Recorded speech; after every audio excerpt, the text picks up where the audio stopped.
தொட்டு தொட்டு செந்தூரம் கொஞ்சம் இட்டு செவ்வள்ளி பூவில் செய்த தேகமோ மலையோடு தோள்கள் வாங்கி மதையானி தேகம் வாங்கி பொலிவான தோற்றம் உண்டன் தோற்றமோ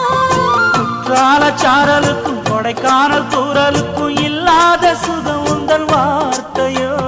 நாடோடி மன்னனுக்கும் ராஜராஜ சோழனுக்கும் உண்டான வீரம் உந்தன் வீரமோ ஒன்ன முழுசாக முத்தமிடவே